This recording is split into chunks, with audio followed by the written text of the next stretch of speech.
जय हिंद दोस्तों। देखिए आपका एसएससी जीडी का जो एग्ज़ाम हो रहा है उसका 9 मई और 9 मई का दोस्तों थर्ड शिफ्ट का ये क्वेश्चन हम लाए हैं। तो आप लोग अगर जिनका भी 9 मई का होगा या आने वाले जिनका भी एग्ज़ाम होगा दोस्तों, आप पेपर एनालिसिस देख सकते हैं कि किस प्रकार का क्वेश्चन पूछा गया है। आइए क्वेश्चन पे चलते हैं। देखिए दोस्तों, क्वेश्चन शुरू करने से पहले आप लोग से एक छोटी सी रिक्वेस्ट करेंगे कि अगर आप लोग चैनल पर नए आए हैं तो चैनल को ज़रूर सब्सक्राइब कर दीजिएगा और साथ ही बेल आइकन को ऑन कर दीजिएगा, ताकि आपका जितना भी एग्ज़ाम होने वाला है या होता है, जैसे आपका एसएससी जीडी हो गया दोस्तों, जो अभी एनटीपीसी हो रहा है, तो सभी का हम तुरंत आपका जो एग्ज़ाम एनालिसिस है वो लेकर आएंगे और आपका क्वेश्चन किस तरह का पूछा हुआ है या पूछ रहा है तो आपका उसका एक आइडिया मिल जाएगा। तो आइए पहला क्वेश्चन देखते हैं। पहला क्वेश्चन आया था कि टिप्पणी किस भारतीय राज्य का पारंपरिक लोक नृत्य है। तो देखिए टिप्पणी अगर पूछ रहा है तो ये आपका गुजरात का एक लोक नृत्य हो जाएगा, यानी राइट आंसर ऑप्शन बी हो जाएगा। आइए इसके बारे में देख लेते हैं दोस्तों कि अगर राजस्थान राज्य का पूछे तो राजस्थान राज्य का मुख्य रूप से घूमर और कालबेलिया नृत्य हो जाएगा। वहीं महाराष्ट्र का पूछे तो लावड़ी नृत्य है और पंजाब का पूछे तो भांगड़ा और गिद्धा नृत्य है। तो ये सभी भी आप याद रखिएगा। और टिप्पणी गुजरात का एक जीवंत लोक नृत्य है जो विशेष रूप से चोड़वार की कोली महिलाओं द्वारा किया जाता है। आगे अब देखते हैं दोस्तों, दूसरा प्रश्न आया था कि पृथ्वी के वायुमंडल में आर्गन गैस की अनुमानित प्रतिशत कितना है। बताइए कि पृथ्वी के वायुमंडल में आर्गन गैस की अनुमानित प्रतिशत कितना है। तो दोस्तों ये आपका 0.93% हो जाएगा, यानी राइट आंसर ऑप्शन बी हो जाएगा। वहीं दोस्तों अगर पृथ्वी के वायुमंडल में सबसे अधिक गैस पूछे तो कौन सा गैस होगा। तो सबसे अधिक गैस आपका नाइट्रोजन गैस होता है, जो कि 78% पाई जाती है। यहाँ से याद रखिएगा दोस्तों, सबसे अधिक नाइट्रोजन गैस होती है जो 78%। वहीं उसके बाद आपका ऑक्सीजन गैस पाया जाता है और उसके बाद कार्बन डाइऑक्साइड गैस पाई जाती है और इसकी मात्रा लगभग 0.03% होता है। तो ये परसेंटेज भी दोस्तों याद रखिएगा, क्योंकि हो सकता है आने वाले शिफ्ट में ये परसेंट भी पूछ सकता हो, क्योंकि ये पूछा हुआ क्वेश्चन है। अगला देखिए, अब क्वेश्चन आता है कि प्रथम भारतीय ने अंतरिक्ष यात्रा कब की थी। बताइए कि कौन प्रथम भारतीय ने अंतरिक्ष की यात्रा कब की थी। तो इसका सही उत्तर हो जाएगा 3 अप्रैल 1984 को, यानी राइट आंसर ऑप्शन बी हो जाएगा 3 अप्रैल 1984 को।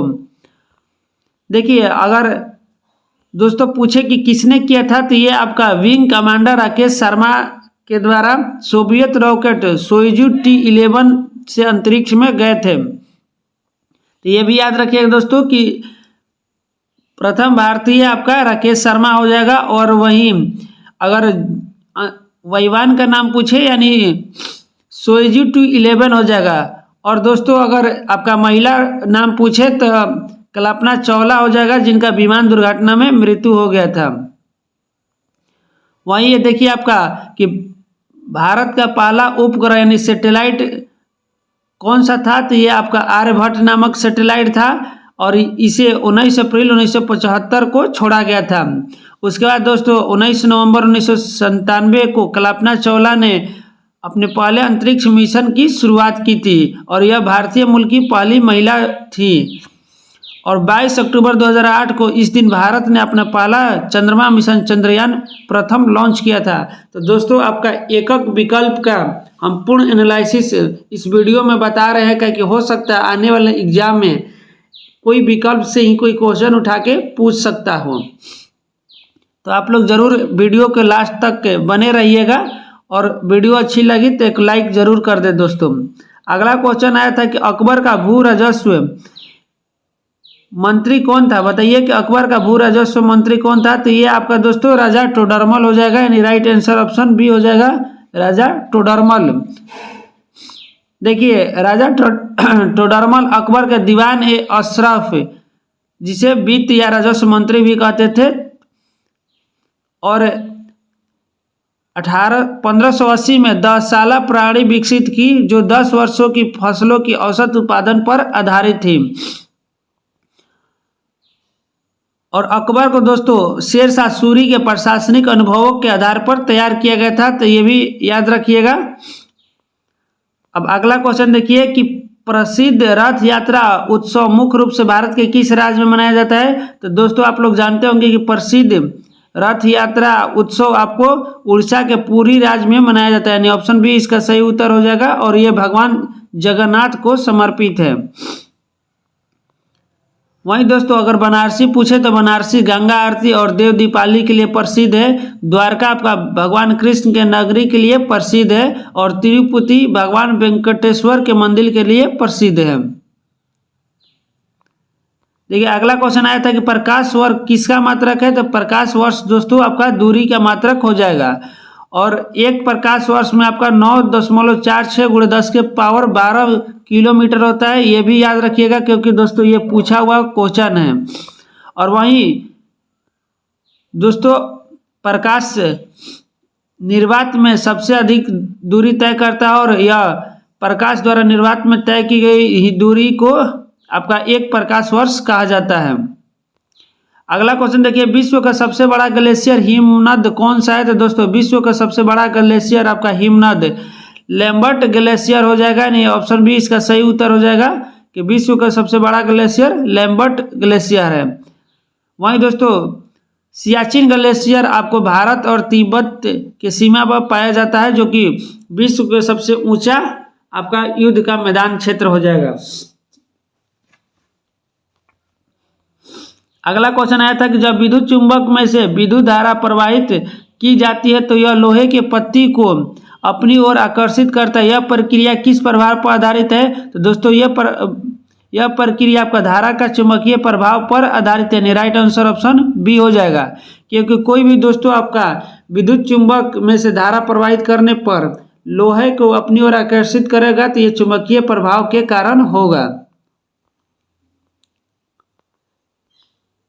अगला क्वेश्चन आया था कि भारत का सबसे बड़ा ग्लेशियर हिमनद कौन सा है। तो दोस्तों यहाँ भारत का पूछा था, वहाँ विश्व का आपका ग्लेशियर पूछा था। तो अगर भारत का पूछे तभी बताया दोस्तों सियाचिन ग्लेशियर हो जाएगा, यानी राइट आंसर ऑप्शन डी हो जाएगा। देखिए यह अगर सियाचिन ग्लेशियर का स्थान पूछे तो यह लद्दाख के काराकोरम रेंज में स्थित है और इसकी लंबाई 76 से 78 किलोमीटर लंबा है। और यह दुनिया का सबसे ऊंचा युद्ध क्षेत्र है दोस्तों, याद रखिएगा, हाईएस्ट बैटलफील्ड है। अगला क्वेश्चन आया था कि 2026 तक यूट्यूब के सीईओ के रूप में कौन कार्यरत है, जो एक भारतीय अमेरिकी कार्यकारी है। तो दोस्तों ये आपका नील मोहन हो जाएगा, यानी राइट आंसर ऑप्शन बी हो जाएगा कि आपका यूट्यूब के सीईओ के रूप में नील मोहन कार्यरत है। वहीं दोस्तों आपका नील मोहन ने 2023 में सुजान वोजोकी की जगह यूट्यूब का सीईओ के रूप में पदभार संभाला था और यह भारतीय अमेरिकी कार्यकारी है। अगला क्वेश्चन आया था कि आपका मैथ से संबंधित है दोस्तों और रीजनिंग से। एक घड़ी के दोपहर 12 बजे सही सेट किया गया, यह घड़ी 10 मिनट में 5 सेकेंड आगे हो जाती है। उसी दिन शाम 6 बजे जब सही समय 6 PM होगा, यह खराब घड़ी क्या समय दिखाएगी। तो दोस्तों ये खराब घड़ी आपका 6:03 पर दिखाएगी, यानी राइट आंसर ऑप्शन बी हो जाएगा। अगला क्वेश्चन देखिए, अंतर्राष्ट्रीय जूडो महासंघ के नियमों के अनुसार वयस्कों के लिए जूडो मैच की निर्धारित समय अवधि कितनी है। तो जूडो मैच के लिए दोस्तों आपका निर्धारित समय अवधि 4 मिनट हो जाएगा, यानी राइट आंसर ऑप्शन बी हो जाएगा। नेक्स्ट क्वेश्चन देखिए दोस्तों, नेक्स्ट क्वेश्चन है कि ऐसी दो संख्या ज्ञात कीजिए जिनका योगफल 12 है, यदि इनका परिमाप संदर्भ में देखा जाए तो इनका परिमाप 24 है। तो दोस्तों ये आपका मैथ से संबंधित है, जिसका सही उत्तर ऑप्शन बी हो जाएगा। मैथ आप लोग बना लीजिएगा। अगला देखिए हिंदी से संबंधित है कि कार्य शब्द का सही व्याकरण भेद क्या है। तो कार्य का सही व्याकरणीय भेद अगर पूछे तो ये आपका तत्सम है दोस्तों, ऑप्शन बी इसका सही उत्तर हो जाएगा। देखिए आपका शब्द 4 प्रकार का होता है, तत्सम, तद्भव और देशज विदेशज, तो ये आपका तत्सम शब्द हो जाएगा। अगला क्वेश्चन देखिए, और इस सेट का दोस्तों आखिरी क्वेश्चन है कि भारत का पहला उपग्रह आर्यभट्ट किस वर्ष प्रक्षेपित किया गया था। दोस्तों ये पहले ही बताए थे और ऑप्शन से भी आपका क्वेश्चन आ गया, तो इसलिए ऑप्शन भी आप लोग जरूर पढ़ के जाए, वीडियो लास्ट तक जरूर देखें दोस्तों।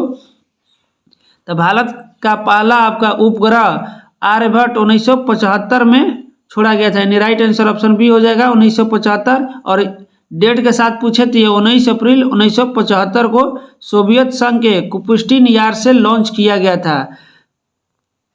यहाँ भी देख सकते हैं दोस्तों। तो इस तरह से आपका 9 मई का दोस्तों आपका थर्ड शिफ्ट का क्वेश्चन समाप्त होता है। मिलते हैं आने वाले एग्जाम के वीडियो के साथ दोस्तों, तब तक के लिए जय हिंद।